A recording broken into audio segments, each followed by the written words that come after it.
Welcome to the Denison Forum podcast. I'm Dr. Mark Turman, Executive Director of Denison Forum, and we want to thank you for joining us for the launch of our second year. Dr. Jim is sitting down with us again. Jim, glad to have you with us today. So glad to be with you, Mark. Thanks for the privilege. So it's, that expression, time flies when you're having fun. So hard to believe that we've done 50 plus episodes of the Denison Forum podcast, and haven't got the most recent numbers, but we're hovering somewhere around maybe 100,000 engagements of people who have engaged with us through this particular platform. We're grateful for all of you who have done that. Hope that you'll continue to listen to us in year two, but we're having fun with this, right? Well, in fact, the only real problem we have here is that those that are listening to us can't see what I can see right now. Because what they don't know is right across me on the table is Dr. Mark Turman wearing a bright orange Whataburger sweater.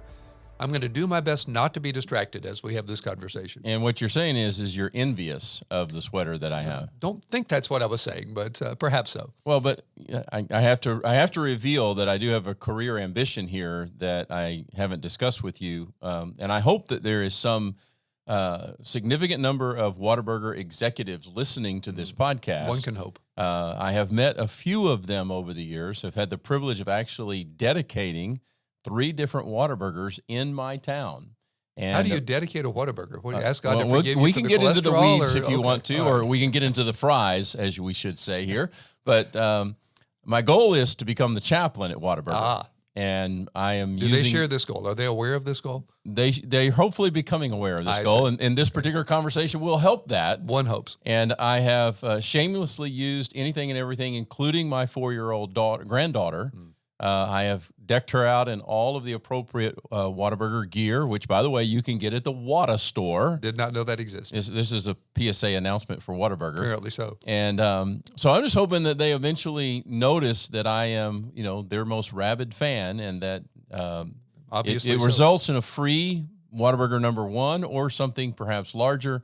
So, it's one of those things of what job would I give this job up for? And that would probably be it. Well, all right. We can understand. And if you don't live in Texas, you probably have no idea what we're talking about right now. Right. But for those of us in Texas, Whataburger is kind of the national anthem of sorts. And so... well, and there's when we finish this conversation, I'm actually going upstairs to talk to one of our team who's from Georgia. And she has never had a Whataburger. I'm so sorry. So I don't know how long we're going to allow that to continue, but... have to fix that at some point. We need to correct that so that she can be enlightened. Apparently so. Yes. So if I'm you're sure in that's why everyone's listening to this conversation. Yes. If you're in Texas, we can talk about fast food Whataburgers, Yes. and fast food otherwise. But anyway, we're going to get on to some other things to get to do this podcast and to have longer conversations about really important things like Whataburger, French fries, and milkshakes. All right. But kind of the big theme of what we do around here is what it means to help people and help believers to be cultural ambassadors. I like to sometimes say cultural missionaries, more than seeing themselves as cultural warriors. Cultural warrior has this idea that somebody needs to win and somebody else needs to lose, and that there needs to be a whole lot of ramifications from that. I think the idea of cultural ambassador, cultural missionary is more in keeping with what God is calling us to. And I want to frame a conversation around how that looks, particularly around this big area in our culture of sexuality and marriage. We're launching this second year right in the midst of the Congress and the president having created a law called the Respect for Marriage Act. So-called Respect for Marriage Act. And a lot of concerns, new concerns, and some confusion, I think, around that. But before we get into that, I have a story out of the news. And maybe you can either react, not react, or go any direction you want to with this. Just wondered if you saw this story. It might be a metaphor.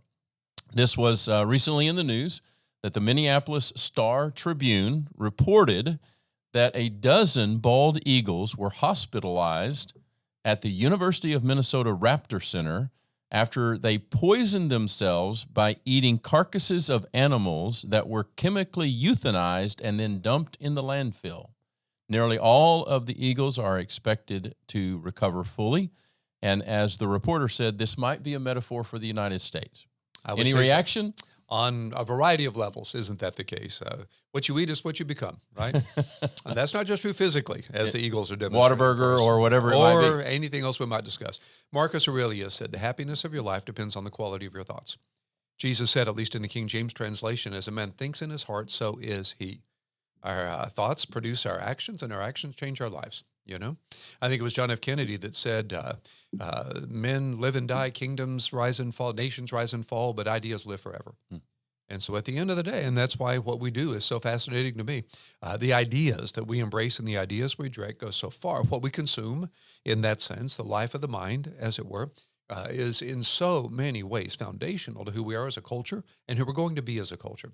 Interesting that Jesus in the Great Commandments would tell us to love the Lord your God with your heart, soul, mind, strength. You can look at that a variety of ways, but heart in the Bible, in the biblical psychology, is the seed of intellect, emotions, and will. It's the essence of who you are. Well, I can't see your heart, but I can see the outcomes of your heart. I can't see what's happening inside you, but I can see what's happening because of what's happening inside you. And so guard what you eat, guard what you consume, whether that's physical or that's intellectual, that's moral, that's spiritual, that's relational. We have to be good stewards at that point because we become what we consume, as it were. It will set the arc of your life. It will. In whatever direction it's going to be. So we're stepping into 2023. Hard to believe. Just hard to believe. I just don't even know how to think about that right now. It was July 4th last week. That's right. Exactly. And, I'm going to turn 60 in this new year. Very young. That's very hard for me to believe as well. But recent days, as we step into this new year with the passage and signing of the Respect for Marriage Act, a couple of things from that experience that were reported. Just want to set these things as context for us. The president, Joe Biden, said this upon signing this legislation. Today is a good day, a day America takes a vital step toward equality, for liberty and justice, not just for some, but for everyone, toward creating a nation where decency, dignity, and love are recognized, honored, and protected. Reports of the signing ceremony indicated that there were perhaps as many as 5,300 guests that were in attendance on the South Lawn of the White House for this historic moment. And even some of the invited guests caught the attention of reporters, one of them being a person who had performed in drag in front of kids, was specifically invited to the ceremony. But that set the context for the formal institution of what is so-called the Respect for Marriage Act, raising a new set of concerns and questions for Christians in particularly about how they look at this, how they express their witness, their beliefs, their concerns about the biblical definition of sexuality and marriage. But to kind of frame this for us, Jim, can you kind of just walk us through some of the big milestones of Americans' relationship to marriage, sexuality, over just say the last 50 or so years, or even 60 years of my life? I'm born in 1963. Some really significant pivot points just in the time that you and I have been alive. So sure, it's a very interesting story. It really is. And I'm no expert here, but I think I can give us a bit of an arc and an overview of it. And really the common denominator in all of this is the tension, the intended tension that our founders created between states' laws and federal laws. Between what are federal rights, like civil rights acts of the 1960s, and states' rights as regards marriage specifically. And even as recently as the Respect for Marriage Act, it's made very clear there that the federal government does not have the right to tell a state it must marry somebody. Obergefell could be interpreted that way. According to Obergefell, Texas would have to marry a same-sex couple if they wish to do that. Respect for Marriage Act does not require that. What it requires Texas to do is to recognize same-sex marriage performed in New Mexico, let's say, because it recognizes that the federal government cannot tell a state what to do in the context of marriage relative to what it must do, but it can tell it what to recognize in the context of federal civil rights. And that's a balance. That's a tension. If you're confused hearing that, so am I in saying that. That's a lot of the Supreme Court's work over all these decades. Because that kind of seems to launch us back into, okay, so Texas or any individual state could theoretically still outlaw same-sex marriage as long as they recognized those marriages from other places. That's if Respect for Marriage Act prevails, which will only happen if Obergefell falls. That's something people don't know about this. Respect for Marriage Act is intended only and is legal only a backstop if Obergefell of 2015 were to be overturned. This all, on some level, came out of Justice Thomas's statement back in a recent argument in which he made the claim that Obergefell was perhaps, and even Loving in 67, which we can talk about, were perhaps wrongly decided by the Supreme Court in that they were taking states' rights away from them. And so it's in that response, at least in one telling of the Respect for Marriage Act, that this was put forward. So if that ever fell, then this would, at that point, become the law of the land. So under Obergefell, what you just said wouldn't be the case. Under Obergefell, Texas does not have the right to deny a same-sex wedding. Under Respect for Marriage Act, it does have the right not to initiate, but must recognize. That's the balance that's trying to be maintained here between states' rights and federal rights, and that in many ways goes into the entire question you ask about the arc on marriage. 67, Loving versus Virginia is another example. That's the landmark decision in which the Supreme Court took the position that interracial marriages must be legal. Well, is that a states' rights decision? It was in Virginia. On the other hand, the Civil Rights Acts preceding 67 made it clear that individuals could not be discriminated against on the basis of their race, on the basis of their ethnicity. And so the civil rights legislation about civil rights for individuals who happen to be African American prevailed over the states' rights' ability to decide who to marry. Same thing with Obergefell. The decision was made that the federal right, as it were, to recognize same-sex individuals as having, same-sex couples as having the same rights, and they made a constitutional argument for this, prevailed over a state's right to decide who it could and couldn't marry. So it's going to be this balance all through this issue as regards what the Supreme Court can say, what the states can say, what the Congress can do. It's a very confusing part of law. I was going to say, so 30 years ago, I ended up in a conversation with a person who was basically my age, who was on the track of becoming a constitutional lawyer.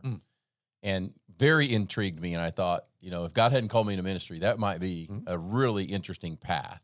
But you get into this very, long historic, like you said, tension between federal rights and the federal government and states' rights. And unless you kind of develop a career or a real passion into the understanding of our republic, you may stay at some level confused about all of this. Yeah, and then the third element that factors into all of that as well is not just the federal piece, the state piece, but also the cultural piece.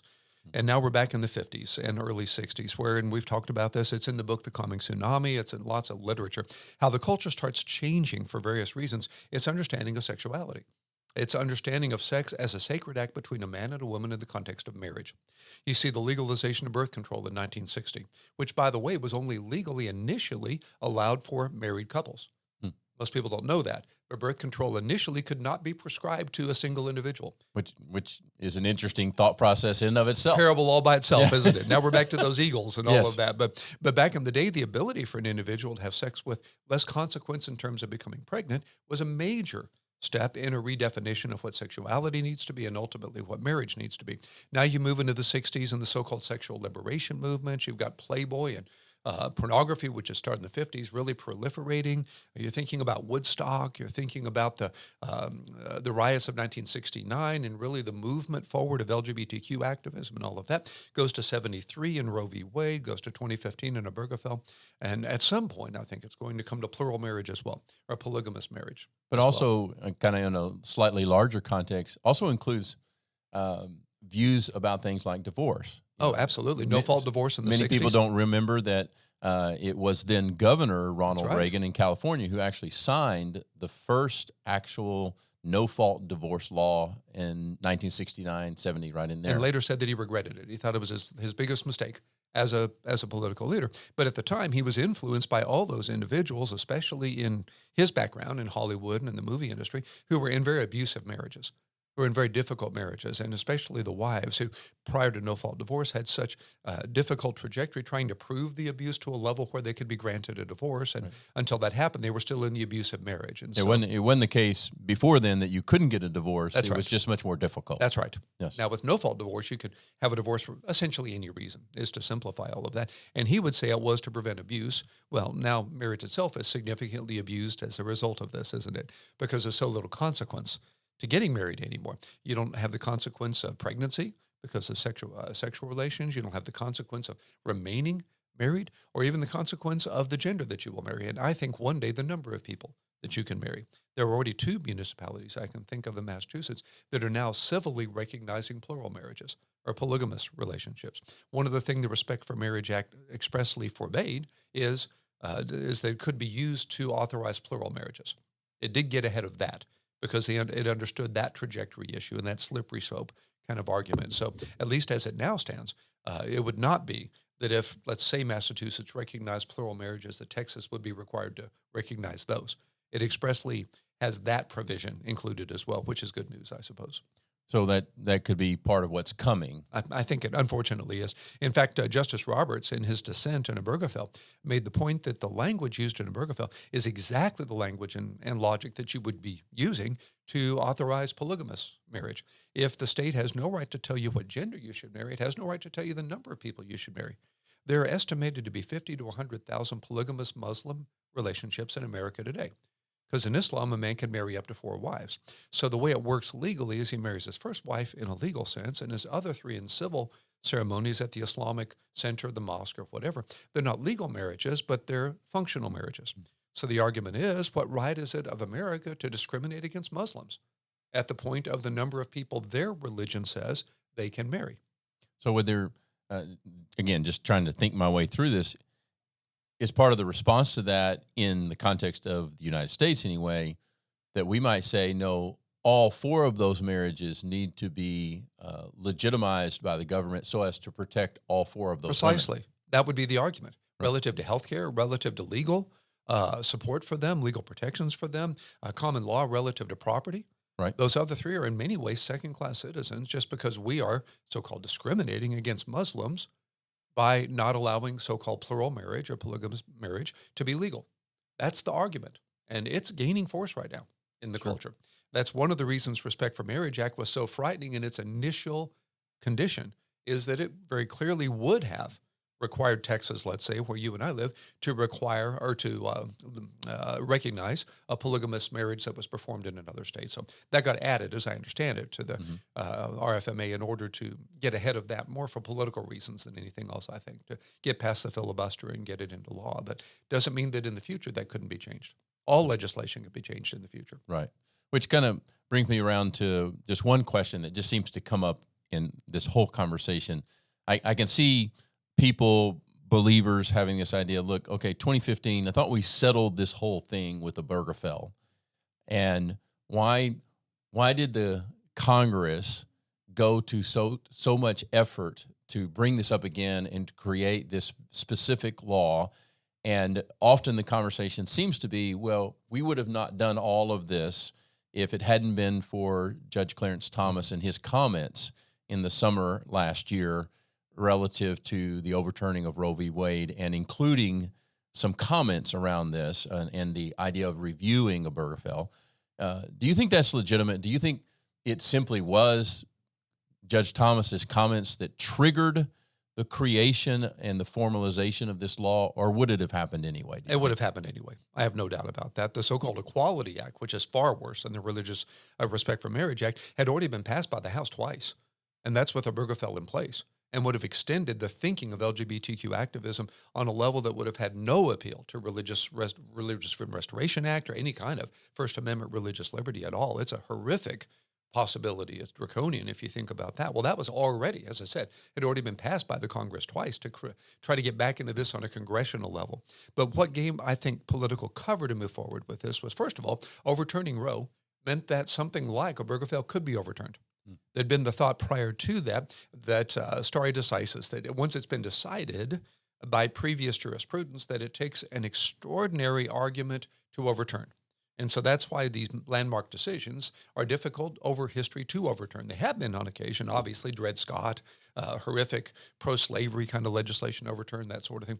But it's typically not done. And so if Roe could fall in the Dobbs decision, could Obergefell fall?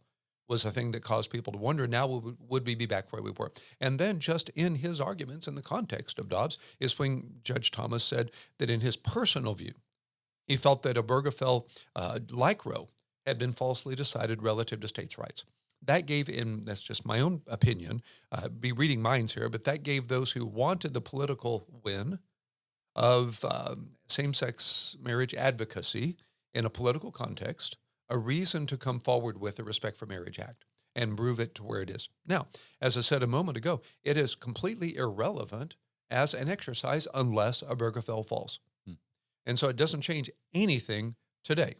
It doesn't, we can talk about this, but it doesn't confer any religious protections for believers in whatever context they might be today because it's not law. It's only there if Obergefell falls. And so it was in many ways a legal exercise, I guess you could say. Certainly gave political advantage to those who supported it on various levels. But while Justice Thomas's comments certainly were used to move this forward, as I said, the Equality Act, so-called Equality Act, had been in discussion much previous to this. Right. So in some ways, just kind of to wrap up maybe the side on understanding constitutional matters, really the way that the Congress or the government was set up originally would have been that this would have been done in reverse, that Congress would have created this law, and then later on you would have had a case perhaps like Obergefell where the law was interpreted. But in this case, we did it in reverse. Exactly so. Same with Roe v. Wade. Precisely the case. Right. The largest argument against both Obergefell and Roe v. Wade is in both cases the justices discovered rights that are not clearly in evidence in the Constitution. And in that sense, wrote law. That's right. Function for Congress, as it were. Now, this goes to the living Constitution argument versus the originalist approach. And so to simplify, my own personal position would be that the job of the courts, ultimately the Supreme Court, is to interpret the Constitution as it now stands and as it was intended to be understood. The living Constitution argument that Ruth Bader Ginsburg and others made was that the Constitution is a living document that must be continually reinterpreted as is appropriate and relevant to the times. And so she was very clear about a lot of things. She was a brilliant person, but Justice Ginsburg, for instance, was very clear in saying when the culture changes its position on subjects like abortion or same-sex marriage, it's the job of the courts to reinterpret the Constitution in ways that keeps it relevant to where the culture is going. And so in that sense, she would say Roe v. Wade was appropriate, Obergefell was appropriate. That's the job of the courts, is to keep the Constitution relevant to the culture. I and others that would be originalists, and that would be the majority of the Supreme Court today, would take the opposite position. It's the job of the court simply to interpret the Constitution as it is. I would apply that to Scripture. My job as a pastor, as a preacher, is to interpret the intended meaning of the text, not to reinterpret the text or realign it to keep it on some level relevant to a changing culture. North is north. And as if we start reinterpreting north on the compass, Cambridge Dictionary recently came out with new definitions of man and woman that make it clear now that a person can claim to be a man even if they were born, if their gender at birth was female, and vice versa. Well, as a good friend of mine asked, once we start redefining words in dictionaries, where do we stop? Right. Which dictionary prevails? Which student answers on the test is correct? Do we need a Christian dictionary at some point? And if so, who gets to write all of that? And so that goes to what the Constitution itself exists to be. But in the thinking of those in 73 and in 2015, it's a living document, and therefore they could do, I think, the job of Congress in creating law, not just interpreting law. So we're back to the reality of a number of these tensions that we live in as human beings. We live in this tension that, definitions matter and words should mean what they mean, yet at the same time there is, I think I heard someone say years ago, there's a 17% drift in language every year, where I remember this example that a pastor used one time. He said, in the King James English, the word conversation is used, to refer to your whole manner of life, right, to everything about the way that you behave. But today we use the word conversation to refer to what you and I are doing right now, which is simply talking to each other and not to something larger. So words do change in some ways, but not whole scale. So we live in that tension. We live in the tension between federal rights and states' rights. We live in the tension, and this always comes up when a seat is open on the Supreme Court. Is this person going to be more of an originalist or more of the living document side of interpretation? You'll hear that in various terms, but it always comes up. And is also within the context of our faith, about how we understand the Bible. Do we understand it in a stronger, more originalist view, or do we have more of this living document view? And we're faced with dealing with these tensions all the time. Yeah, and even more foundational to that is the whole postmodernist move that says that all truth is personal, individual, and subjective, whether it's the Bible or the Constitution or your local laws or whatever they might be, that there is no such thing as truth. They're just your truth and my truth, period. Now, of course, that's a truth claim. It's like saying it's a fact that there are no facts. Right. But that nonetheless is where the culture has gotten to, even beyond the Constitution, even beyond the Bible. And in that context, we have to tolerate all behavior that doesn't, in my view, harm somebody else, because I want the same tolerance for my behavior that I'm extending to you. And that's even larger than the Constitution. So is that practically to the point of saying, well, okay, I'll give you some room to change your definition so that later on, No doubt. if I want to change my definitions, you'll be in agreement with me, or you'll give me that permission? I think so. Okay, so let's talk about definitions for a little bit, particularly definitions around the word marriage, because I can remember back in the Clinton administration in the 90s when we had this conversation and we had what was called the Defense of Marriage Act, Yes, which 93. many evangelicals contended for, so that there would be a federal government definition of marriage. That law has now been overturned expressly because of this now 23 Respect for Marriage Act. And by the way, the Defense of Marriage Act had enormous appeal across the board. It was almost unanimous in its adoption. I said 93 back in the early 90s when Clinton signed on to it himself. And going forward past that, President Obama, when he was campaigning, made it very clear that he believed that marriage is only reserved for men and women. Hillary Clinton made that point along the way. And so there's been a lot of change. Chuck Schumer.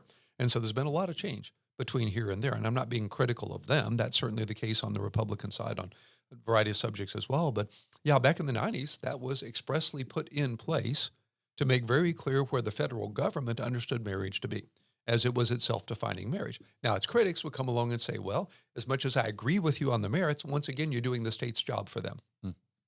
Now you're getting into space where you're legislating morality on a federal level that ought to be left to the states, as I understand the role of the states and the government and the Constitution. One of the changes, Mark, that has happened in my lifetime in our culture relative to jurisprudence that I think is important to understand, in the constitutional context, the federal government is given, and I'm no lawyer, but I think I can make this case pretty succinctly, the federal government has essentially leftover responsibilities, that all jurisprudence starts at home. The government starts at home, and that in the mind of the founders, it was the states that really were where authority was primarily to be rested, and the federal government existed only to do what the states could not themselves do, like have a national army, or eventually do an income tax, and that was a huge issue by itself. And things like Social Security and Medicare and Medicaid back in the 60s, even those were hard to believe today, very much debated. Because the thought was you're taking over states' responsibilities here. Well, if Thomas Jefferson was here, he'd be saying to you, the United States, if you look at the Constitution, you as small states is capital. Before the Civil War, people used to say the United States are. Now they say the United States is. Prior to that, there was a strong argument. I mean, Jefferson even said, if the states wish to secede, let them do so.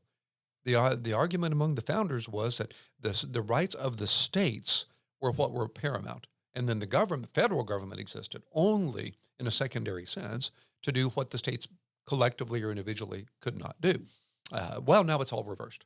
I was going to say, that's not the way we typically think of it. Now the states today are the minor leagues, and the federal government's the major leagues. And there was a day when the presidency was much more a ceremonial spokesman for the nation than a person who is seen to be the titular head of the government, as a king might be, or as a prime minister might be in a different kind of government. So the psychology has all changed now from what the founders would have recognized relative to the role of the federal versus the states. And marriage is just kind of the point of that spear.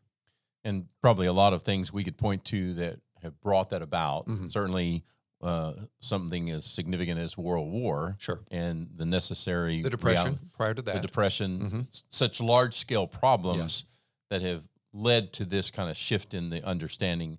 But Jim Crow laws, discrimination, horrific discrimination, right? Especially in the South, that was not going to be cured. except for civil rights legislation in Right. the 60s and so And forth. we might even say, even in this discussion, the whole issue of just human sexuality and how we understand that, how we relate to this part of our society relative to marriage, that it is such a significant foundational, fundamental area that it crosses into all of the relationships of the states. So, in that sense, to what degree would you say that any definition of marriage matters? And from an evangelical Christian perspective, would we be more at peace with this if we had said, okay, well, we want to keep the definition of marriage that was adopted in the Clinton administration, and we'll allow for something maybe under this definition of civil union for anything that is not between a man and a woman? Would that have been more palatable? Would that have made this less divisive within our culture, less divisive within our families? That's a massive debate that's happening right now as regards how to see the Respect for Marriage Act in particular and the larger context of how the church relates to the culture in general.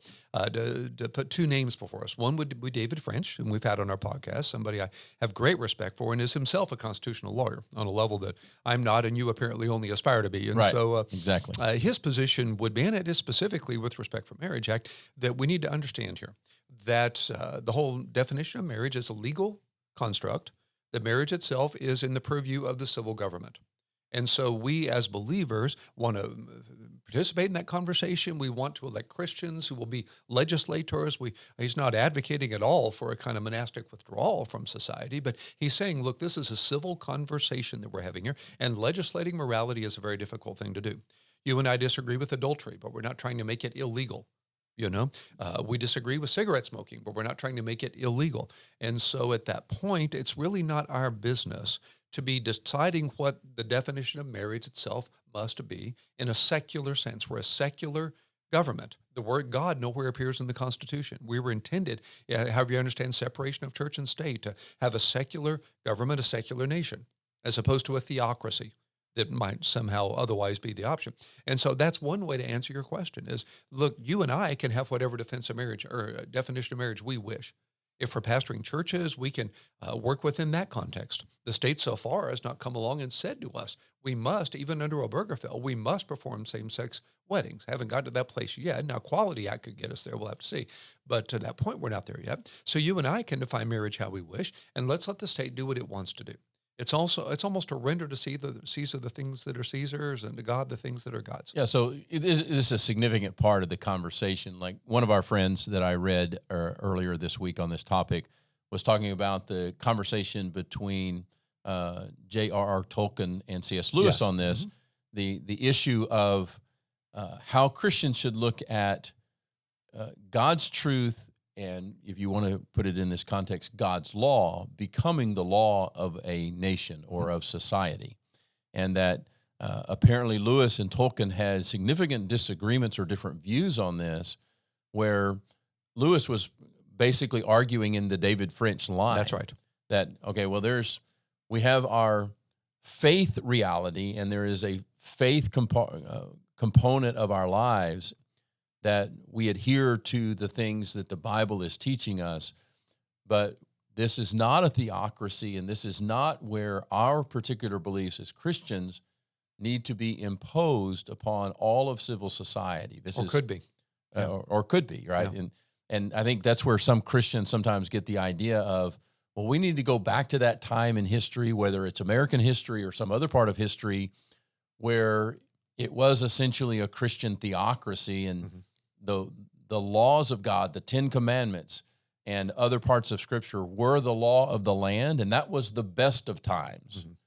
But there never really has been a perfect expression of that, and there never will be. That's right. And the American experiment, as we often refer to it as, is this pluralistic environment of where we're seeking to have freedom as Christians, but not just for Christians. We're even trying to have freedom for those who have no faith at all. That's right. Or claim to have no faith at all. First Amendment applies to all of us. And so we're going to have to try to operate in this tension. But it appears that in the article that I read, that Tolkien would have argued it the other way. That at any point that that you allow to step away from what the Bible reveals as God's truth, you're headed in a destructive direction. For everybody that does that. And their conversation had to do specifically with marriage itself. And this was in a day back in the 40s when divorce is becoming debated in British society on a level that's almost just not fathomable to us. That's how far we've moved in a bad direction, you would say, I think, as a culture from that point. And so Lewis was wanting to say, well, marriage can be civil over here and religious over here. Let the church do what it wants to do about marriage, and let civil society do what it wants to do about marriage and divorce. And you see that in Europe. I had the opportunity to marry a couple in which the groom was from Belgium and she was from the United States. They actually ended up having 3 weddings. They had a wedding here that I officiated.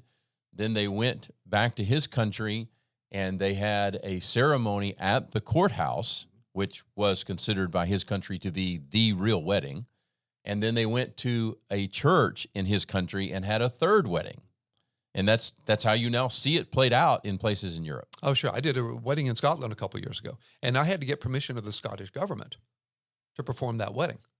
It was a very long process. It was a very long document I had to fill out. It took a long time to get there to where I was authorized on that one occasion, on that one day, at that one chapel at University of St. Andrews by the Scottish government to perform that wedding. Because in their context, any religious wedding in their world had to be done under governmental approval, at least for someone on the outside. Well, a simpler way to get around that, and I'm seeing people here in Texas do this, is to make an argument. Look, in light of same-sex marriage and all that may come on the other side of it, plural marriage, all that, let's get out of the legal marriage business altogether. Let's just take the term out of it. Completely so. And recognize some other kind of union between persons. And exactly. And so the movement is being called covenant marriage. And I'm aware of churches that have their own marriage license, as it were, that they're drawing up around what covenant marriage. And when they perform a wedding, they sign that document. Then they say, now, if you want to be legally married, you got to go down to the courthouse. If you want a legal marriage license, as we would recommend you to do for all sorts of legal reasons, go down to the courthouse and do that. But we're going to be so out of this business that we're not even going to sign legal marriage licenses, as I have for 40 years. That is to move in the direction of where Europe is. That's right. And what French would argue and what Lewis would have argued. Right. Now, Tolkien would come to the other side and he would make the claim, look, if the Bible's right, it's right for everybody. If adultery is wrong, it's wrong. If same-sex relations are wrong, they're wrong. And for us to defend the Respect for Marriage Act because it gives us some religious protections, which we can come back and discuss, that's been much debated recent days, is maybe on some level a practical argument, but not at the end of the day a moral argument. That we ought to be standing for what is best for everybody. We believe biblical truth is best for everybody. And so we ought not be on any level endorsing jurisprudence or congressional action that legitimizes what harms those who take so-called advantage of its provisions. So what do you take on that? Well, here's the challenge inside this market. I've gone back and forth on this myself. I've thought about writing articles on this and have not so far chosen to do so because I don't know my own mind well enough to come to that place. One of the things that you do as you get in these arguments pretty quickly is you start asking, okay, what precedents are you creating here? If you take the Tolkien precedent on the face of it as I understand it, and it's not just his, this would be Al Mohler's position. I think this would be John Stonestreet's position. I think certainly relative to the so-called religious liberties that are theoretically protected, but maybe not so much. Once you start doing that, where do you stop? Now, should we have a conversation about adultery? Should we have a conversation about pornography as it gets defined? Because I think if we go back in history, just to pause you for a moment, we would find that there were laws specifically outlawing adultery. That's right. And even outlawing what the Bible calls fornication or sex between non-married persons. That's right. That there were specific laws. It was criminal to do these things, and that's not so far in our past. That's right. And I think Tolkien's logic would extend in that direction. We'll go to the place that, okay, once we're going to essentially impose, or perhaps through jurisprudence, we get enough Christians elected to office that we can win a vote here, or change the mind of the culture enough, or have a spiritual renewal or a spiritual awakening to the place where the culture says, okay, the Bible is right about same-sex relationships. What God says is true, that these relationships are damaging to those that participate in them. And so I'm not just defending the right to be wrong here. I'm not just defending my own particular religious liberties. I'm saying this because I want what's best for you. That should be our position here. I don't want there to be same-sex marriage because I don't want people to do what's harmful to them. whatever that behavior might be. But again, I understand that position, and I understand how that would be an argument against the Respect for Marriage Act, and that's an argument that's being made right now. I would come forward before I took that position to ask how far I should go with it.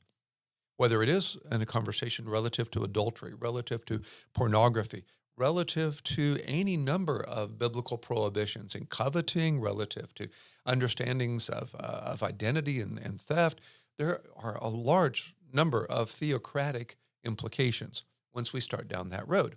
Now, if I say, okay, so for that reason, I'm not going to go there, now I've got a wonderful precedent I've created the other direction. Now, are there any biblical statements that we ought to be arguing for on a legal level? If we're not willing to defend marriage in the court of public opinion, and if we're willing for there to be two worlds here, kind of the Augustinian world of God and world, city of God and city of the world. If I'm willing to do that with marriage, am I willing also to do that in other sexual expressions? Am I willing to do this on every level of morality? Once I start taking the Lewis position and move that far, how far do I go down that road? That's where I'm struggling myself right now. I think right now, for the current context, we're pretty well settled out here. The argument for plural marriage does not seem to be gathering enormous momentum right now. A lot of people think it was included in the Respect for Marriage Act mainly for political cover, more than because it's an actual reality. But who would have thought in 2005 that in 2015 Obergefell would be a law? Right. And so, perhaps in 10 years we will be having this conversation, and we'll be really glad the Respect for Marriage Act forbade states recognizing plural marriages, although that can be overturned by Congress as well. So really, to me, Mark, it has more to do with precedent on either direction that makes this such a messy conversation. Yeah, so I want to come back and give you a heads up. I want to come back to the issue of where the Respect for Marriage Act carves out some specific protections for people of religious belief and conviction that disagree with certain aspects of what it allows. But before we get there, my mind has run to if you were trying to put this conversation in the context of the New Testament, of Jesus's time and of the early church, and specifically of the story of John the Baptist. Why does John the Baptist become a martyr?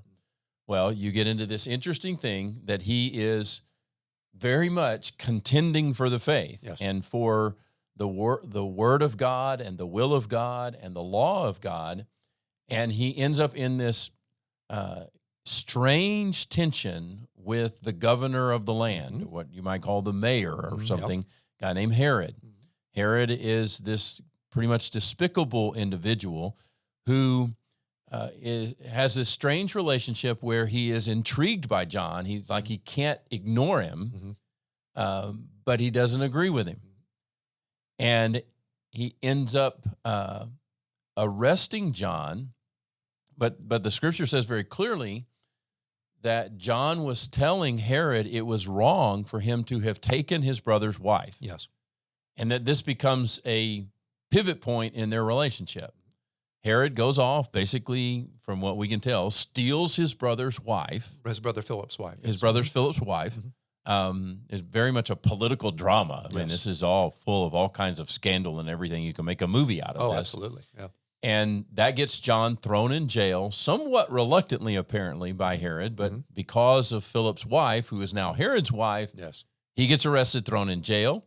And then there's this party, and trying to show off, Herod makes this very foolish mistake of promising his now stepdaughter to give her anything she wants. She consults with her mother. Her mother says, I want the head of John the Baptist on a platter. And that's how John becomes a martyr. Yes.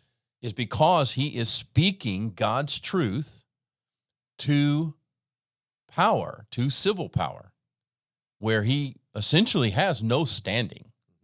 And if you expand that out, as we've talked about in a number of podcasts before, in the world of the New Testament, in the world of Jesus, in the world of the early church, they couldn't have gone into Corinth and changed the understanding of sexual practice and marriage.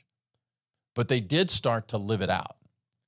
So if we're trying to think in New Testament terms, what is the New Testament, the example of the believers, the example of Jesus, the example of John the Baptist in this specific case, what does that say to us about this tension that we're living in? You've got the apostles before the Sanhedrin who were commanded legally They had the right to do this. They had the religious authority to do this, the Sanhedrin, to tell the apostles to stop preaching the gospel. And they say, we must serve God rather than men. And they take the John the Baptist approach. And they say to power. They speak to power. And they say, look, I'm not willing to live in two worlds here. I'm not willing to privatize my faith. I'm going to preach the gospel, and if you have to arrest me, then arrest me. I'm not willing to only share my faith in the context of my family or Right. a few close friends. That's right. I'm not willing to limit it to that Because way. Jesus commanded me to make disciples of all nations, to be his witness beginning at Jerusalem. And I'm going to obey my highest authority, which is ultimately, I think, what all of us must do. So here's a bit of a why in the road in thinking about your terrific question. In the biblical era, there's no question that the early Christians did not have anything like the kind of political standing it would take to change the laws of the day. And so they had to live within those laws and work as they could within them, but on occasion had to do that which the laws considered illegal in order to be faithful to the gospel. They couldn't outlaw the abandoning of unwanted children, as horrific a practice as that is. We have a letter from a Roman soldier written back to his pregnant wife saying, if it's a boy, keep it. If it's a girl, throw it out. Well, they couldn't outlaw that, so they went to the trash heaps at night and rescued the babies and made them their own. Couldn't outlaw slavery, as horrific as the institution of slavery is under any context. So they went to the slave markets, bought the slaves, and set them free. That was how they went about dealing with the laws of their day, because they had no standing by which to change those laws. If you apply that thinking whole cloth to today's conversation, you'd come out where Tolkien is. You'd be at a place where you'd say, pay whatever price it takes in order to stand for biblical truth, whatever the consequence. And so, whether that means I'm going to try to legislate morality relative to adultery or pornography, whether that means I'm going to stand against the so-called Respect for Marriage Act because it codifies unbiblical morality and harms individuals who are going to live in that life. Whatever the consequence, I'm going to serve God rather than men. That would be the world in which the New Testament model would come forward. Well, the reason this is a bifurcated conversation is we're not in that world anymore. We're no longer in a world where the church has no authority in the culture, where the church has no means by which to affect legal and social change. In fact, one could make an argument that the Supreme Court and the conservative appointments that have happened over the years is Exhibit A of the church engaged actively in jurisprudence.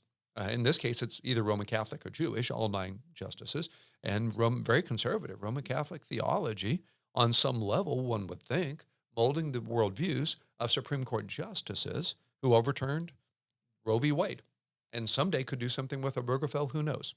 And so at that point, you see the church directly impacting. It's the James Davison Hunter, achieve your highest place of influence and live there faithfully, manifest faithful presence. In the legal realm as well. Well, in the New Testament, we didn't have enough time to do that. Hadn't gotten there yet, Then when we get there, we become theocratic.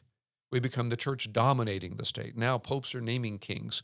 And we're back to, as you said before, this kind of legislating morality on a very broad level of consequence. Well, now the founders saw the result of a state church in Europe. They saw how corrupt it had become. They saw how impossible it is to legislate morality by humans.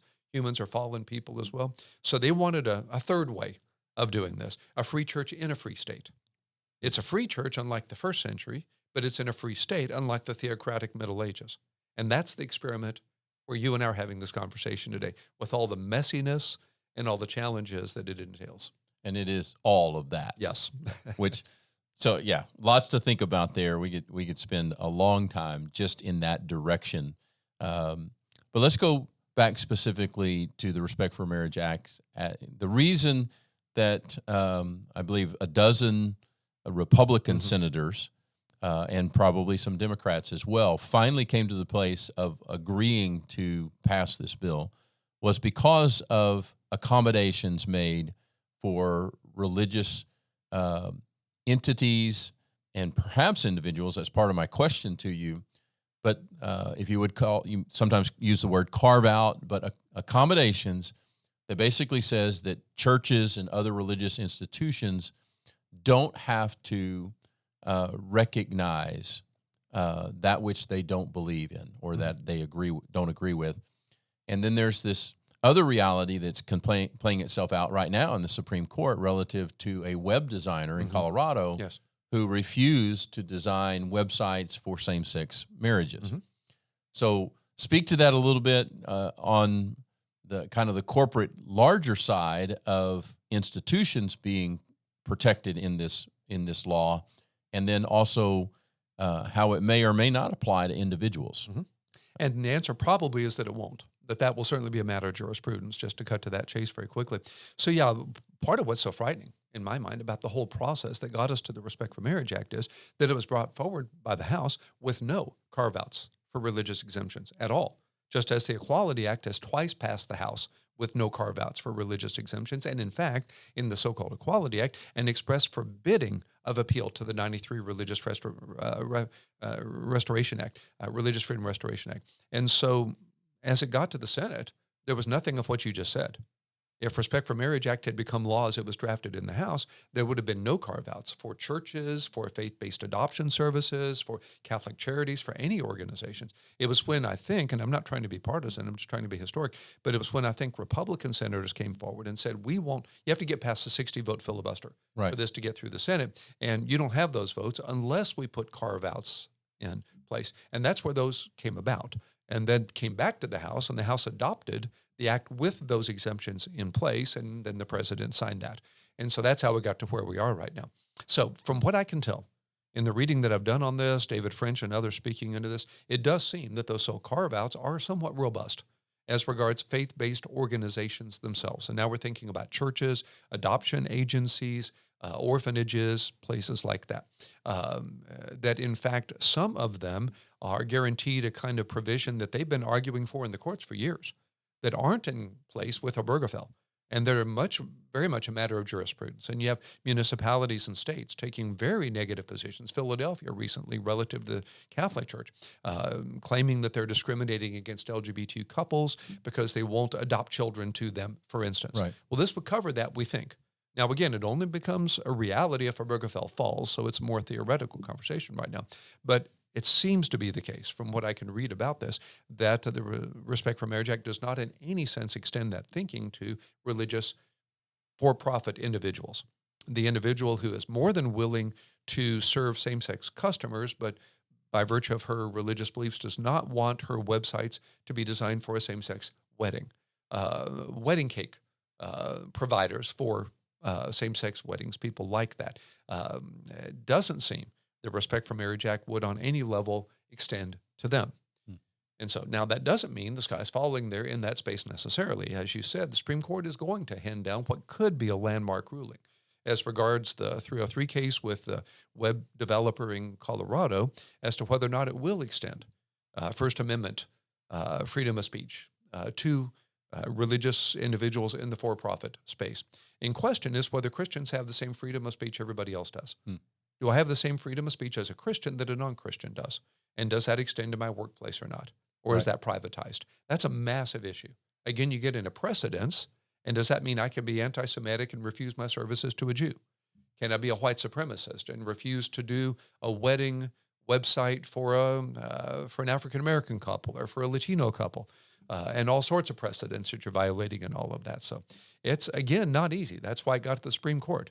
And we're going to see how it all turns out. But that seems not to have been provided, to answer your question, in the Respect for Marriage Act itself. So all that to say, there's going to be a lot more struggle as to how these things get applied and get lived out.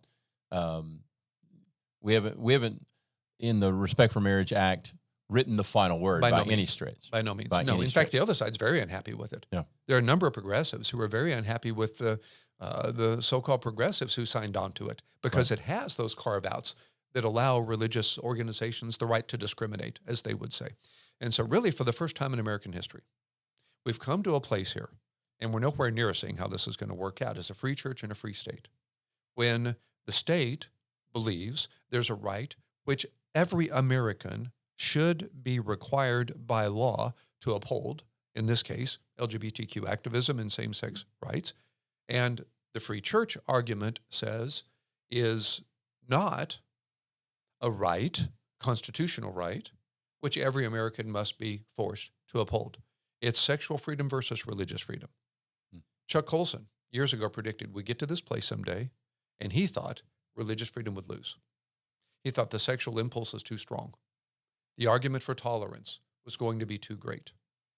And giving me the right to be wrong which is how the culture sees us today, was not going to prevail. Now, we'll see if he was right about that or not. This has not happened before. Even in 73 with the Roe v. Wade landmark ruling, it was not required that Christian medical providers perform abortions.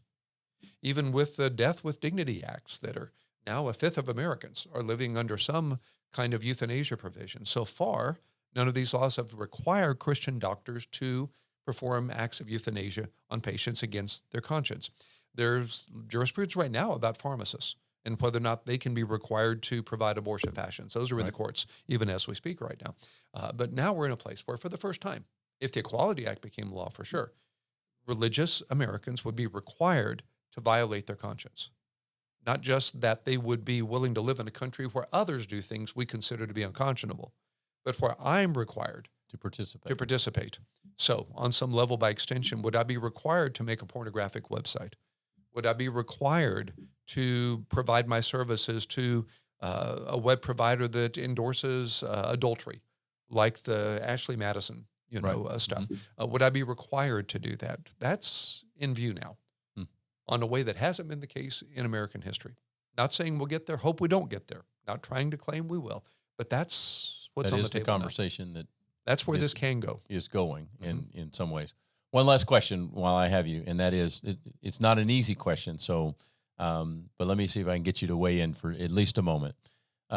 It just kind of seems odd to me that when the Respect for Marriage Act was moving forward, as it has in recent weeks and months to its passage, it included this provision relative to race. Yes, interracial marriage. Interracial marriage. Yeah.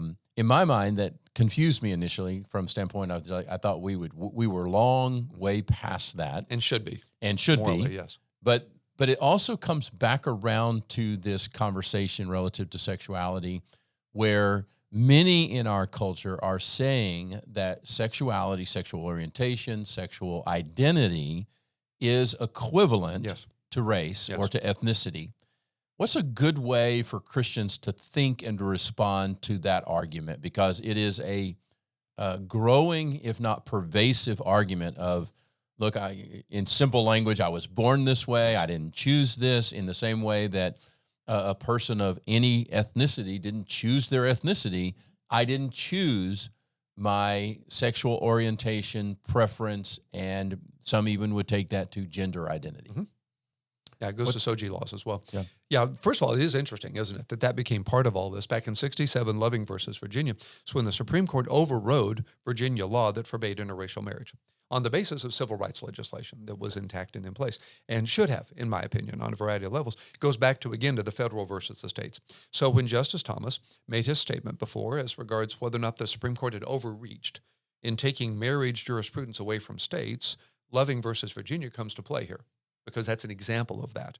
And so if we are going to overturn Roe v. Wade on those grounds, could we overturn Obergefell, and could we overturn Loving versus Virginia and give states the right to decide what they're going to do about interracial marriage? The logic would extend in that direction, you would think.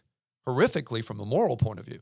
I mean, we've had a lot of conversation about how racism is sin. Right. I'm not at all wanting to suggest anything other than that. And absolutely believe that interracial marriage is moral. Absolutely is moral and biblical and ought to be the law of the land. I absolutely believe that to be the case on a moral argument, but on purely a states' rights argument. Did the Supreme Court overreach in 67 and remove from the state the right to make these decisions? If it did with Obergefell, perhaps it did with Loving as well.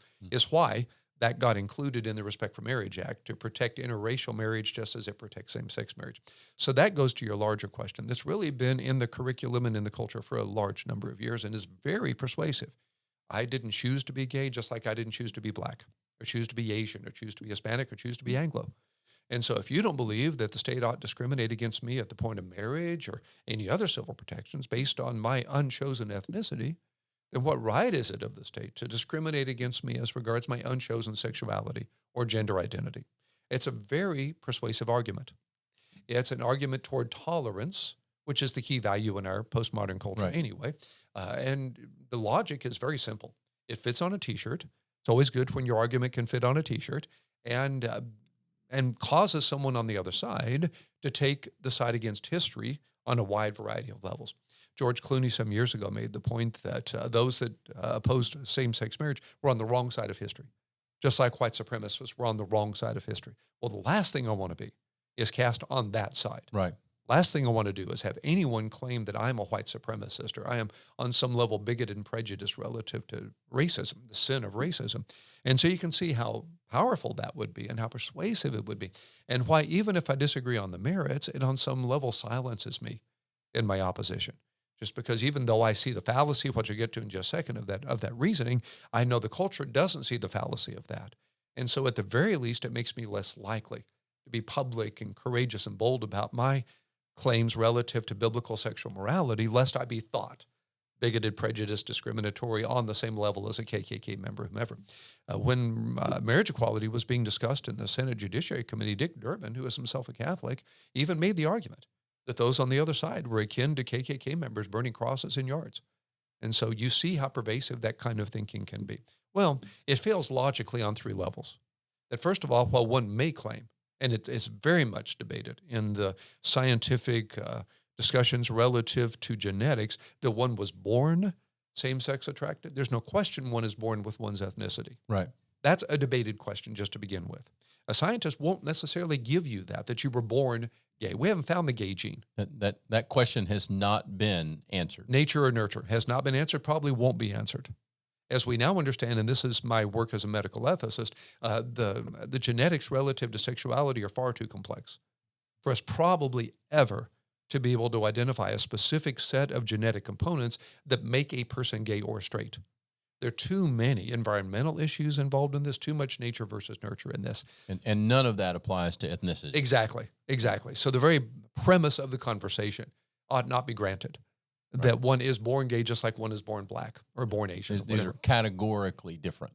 Categorically different. It's apples and zebras. Right. It's a category mistake to begin with. Yeah. Now, again, I don't expect the culture to understand that, and that's why it's a pervasive argument on a practical level. But first of all, that's the first thing to say. The second thing to say is the consequences of those two are very different relative to one's personal agency. Much of the discrimination that has come horrifically against African-American individuals across American history has nothing to do with their behavior, has nothing to do with how they have chosen to be. My friend Tyrone Johnson, that we've had these conversations with, is going to be black in every setting he's in. And when he walks into our local pharmacy, there's a chance, as he tells me, that someone working there is going to follow him around just because he's black. There are stories he can tell you that have nothing to do with his behavior, nothing to do with choices on his part whatsoever. This is just simply who he is. One chooses whether or not to live out one's sexuality, whether to live one's sexual preference. Some of my marks, some of my heroes are celibate gays, people who are same-sex attracted, but who believe Scripture to be true as regards how one ought to express same-sex attraction and are choosing to be celibate. They have a choice that they can make there. Now, but you can, if you're white, black, brown, Asian, whatever, you don't get to choose when you are or when you're not. That's the point. Yeah. That's the point. I can choose what to do about my same-sex attraction, if that's the case, or gender identity dysphoria questions, that sort of thing. I can choose whether to move into puberty blockers or gender reassignment surgeries that I don't have a choice to make on an ethnicity level. And so that's another reason it's not the same argument. Now, I'm not saying that's simple at all. And as a heterosexual male, I would never claim it's easy for me to say to a same-sex attracted person that they simply should just be celibate and just make it that simple. I'm not trying to at all say that, but I'm saying there's behavior here that isn't the case over here. On a third level, there are consequences that are very, very different in the two spaces. No doubt, even today, even all these years after, decades after civil rights legislations of the 60s, that ethnic minorities, especially African Americans, face horrific discrimination in our culture. I wish that weren't true, but it is.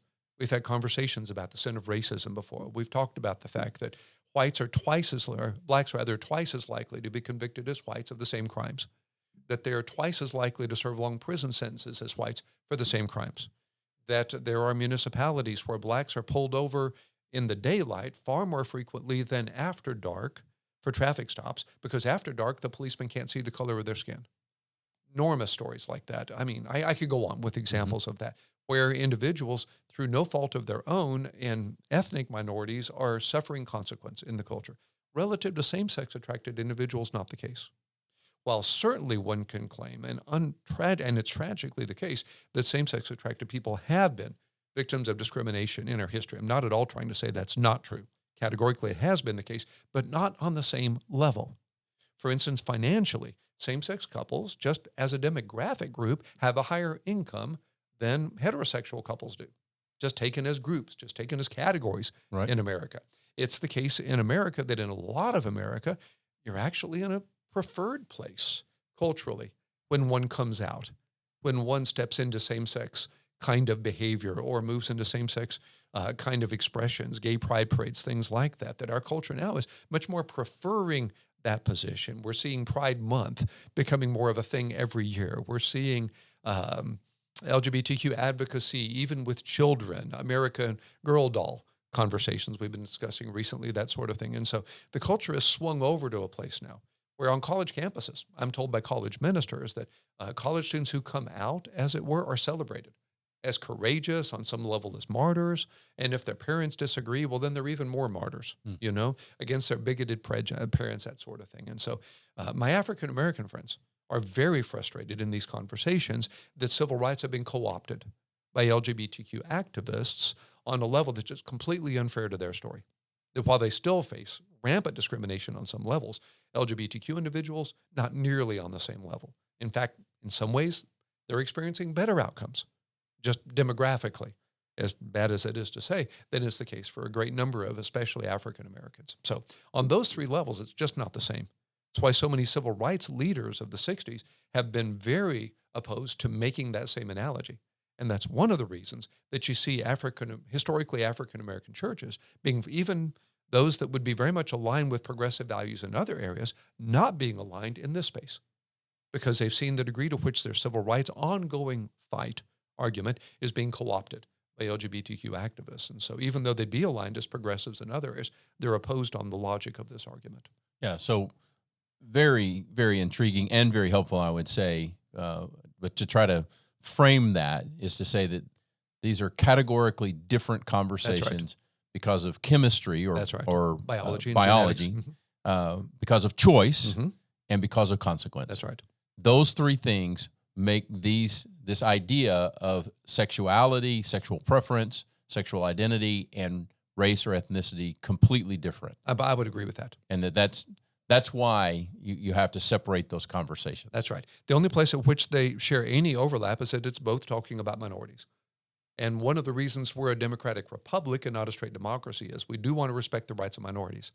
If we were a pure democracy, the majority vote would prevail every time. Right, whatever that might be. Right. We'd have no role in the conversation. The good news here is that we do respect minorities and should respect minorities. And that's true, whether it's a sexual minority or an ethnic minority. Discrimination is wrong. Oppression is wrong. Individuals who are same-sex attracted being abused by society or culture is just wrong. Being discriminated against relative to employment or relative to housing or relative to insurance, I think it's just wrong.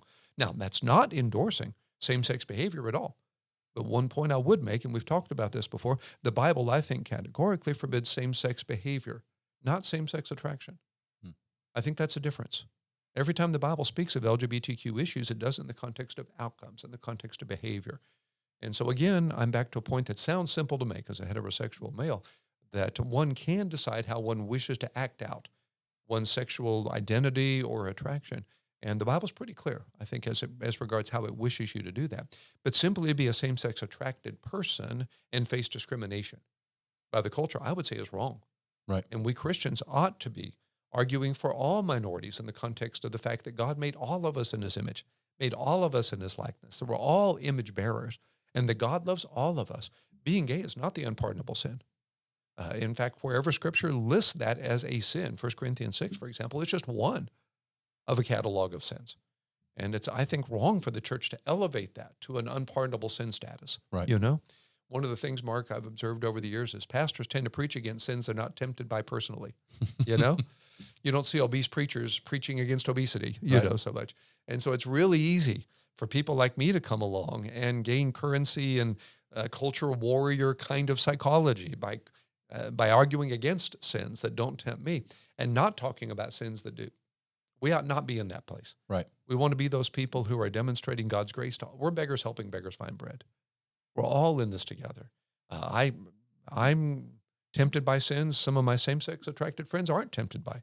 And who's to say in all of that? Which of us is the greater sinner? At the end of the day, we're all saved by grace, and we all want to share that grace. And to live humbly That's in right. that way. And in that, to be the best salt and light, to be the That's right. best cultural missionary we can, and motivated by God's love for us and God's love for all people, trying to share what we understand and kind of recognizing, and at the end of this podcast, realizing these things are complex. They are challenging for us on a personal level, but also on a corporate level as a community of faith and as a country of people. These are difficult and large-scale issues, and hopefully it's been helpful today. But missionaries are willing to share. They're willing to serve. We ought to be willing to do that. Several examples of that you gave in various contexts. We ought to be willing to sacrifice to whatever degree God leads us, and if necessary, sometimes we may have to suffer. That's just part of what being a Christ follower is all about. And sometimes the culture is more leaning in our favor. Sometimes it's definitely not. And so we're going to find ourselves in those situations, and believers have always been in those situations. We're not in a unique position. My Cuban friends wouldn't understand this conversation. That's right. They wouldn't think we're horribly discriminated against as we're talking about religious freedom exemptions to be able to make wedding cakes in their space. Our Chinese brothers and sisters would not understand our conversation. Believers in the Muslim world wouldn't understand this conversation. But I love the model that you keep pointing out here. I was a missionary for a summer in East Malaysia when I was in college. A missionary is no better than the people they share with. They're in no sense coming in to say that I'm superior to you on any level. I just know something you happen not to have been told. And I'm here simply to tell you what someone told me. Now, a warrior comes into battle thinking my side's right and yours is wrong. And I need to win, which means you need to lose. And so if I go to war, I'm going to war against a belligerent that bombed us at Pearl Harbor or that attacked us at 9/11, and you're morally wrong and I'm morally superior. And I'm coming in to win this battle against you. That's why being a cultural warrior is so much the wrong psychology here and the wrong biblical worldview as well. That's why being that missionary who is just like you. I was no different than the Malaysians I met, except I had heard the gospel they hadn't heard. That was the only delightful people. My goodness. We could have a whole nother podcast about my experience in East Malaysia and the hospitality of those people, the graciousness that they extended to me, the wonderful summer I had living on the island of Borneo and getting to know them and being connected in solidarity on some levels with them. It was one of the best summers of my life. I just happened to know something. Just to be that beggar who found some bread. That's all. Who found the bread. There's light in the cave, and I happen to see it. Right. I want to show everybody else the same light that's there for all of us. I'm no better than anybody else. I just happen to see that light. I want you to know what I know. That's all we're here to share. Right. Thanks for the conversation today, Jim. It's been very, very helpful. And thank you to all of our listening audience for stepping in, being a part of this very, very significant conversation. If this has been helpful to you, please rate, review us on your podcast provider, and share this with others as you have opportunity. We look forward to joining with you next time on the Denison Forum podcast. God bless you.